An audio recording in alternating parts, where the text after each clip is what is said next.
કેશોદમાં યુવતીને જાનથી મારી નાખવાની ધમકી આપતા મરવા મજબૂર કરનાર આરોપીઓ ઝડપાયા હતા। કેશોદ શહેરમાં છેલ્લા એક સપ્તાહથી ટોક ઓફ ટાઉન રહેલા કિસ્સામાં કેશોદ પોલીસ દ્વારા યુવતીને જાનથી મારી નાખવાની ધમકી આપી મરવા મજબૂર કરનાર મહિલા સહિત 2 વિરુદ્ધ ગુનો નોંધવામાં આવેલ છે, જેઓની ધરપકડ કરી ધોરણસરની કાર્યવાહી હાથ ધરવામાં આવી છે।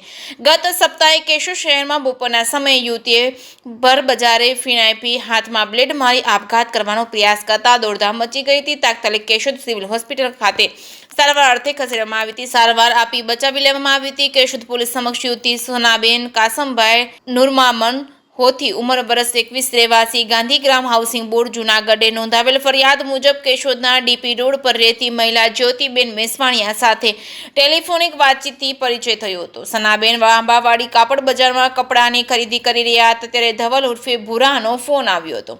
મન ફાવે તેમ અપશબ્દો આપતા ફોન કાપી નાખ્યો હતો। ત્યારે તરત જ જ્યોતિબેન મેસવાણિયાએ ફોન કરી અગાઉનું મનતુક રાખી અપશબ્દો આપી જાનથી મારી નાખવાની ધમકી આપી હતી, જેની ફોન કાપી નાખીને જૂનાગઢ જતા રહેતા હોય। જ્યારે આજે ડરી ગયેલા સનાબેન કેશોદ પોલીસ સ્ટેશનમાં ફરિયાદ આપવા જઈ રહ્યા હતા ત્યારે જ્યોતિબેન મેસવાણિયા અને ધવલ ઉર્ફે ભૂરો બેયના ત્રાસથી લાગી આવતા પોલીસ સ્ટેશન પાછળના ભાગે આવેલા કેમિકલની દુકાનેથી ફીણાઈની બોટલ પી લઈ આપઘાત કર્યો હતો। હાથમાં બ્લેડ મારી આપઘાત કરવાનો પ્રયત્ન કરતા અનેક લોકો એકઠા થઈ જતા જ હોસ્પિટલમાં ખસેડવામાં આવતા સારવાર આપવામાં આવી હતી। સદનસીબે યુવતીની જિંદગી બચી ગઈ છે। કેશોદ પોલીસ દ્વારા જ્યોતિબેન મેસવાણિયા અને ધવલ ઉર્ફે ભૂરા વિરુદ્ધ ગુનો નોંધી મહિલા સહિત 2ને ઝડપી લેવા કેશોદ પોલીસ દ્વારા ટેકનિકલ સોર્સ અને ખાનગી બાતમીદારોની સૂચના આપી માહિતી મળતા જ્યોતિ મેસવાણિયા અને ધવલ ઉર્ફે ભૂરાની અટક કરી ધોરણસરની કાર્યવાહી કરવામાં આવી હતી। જે કે સિંહ ગુજરાત સાથે રાજુ પંડ્યા, કેશોદ।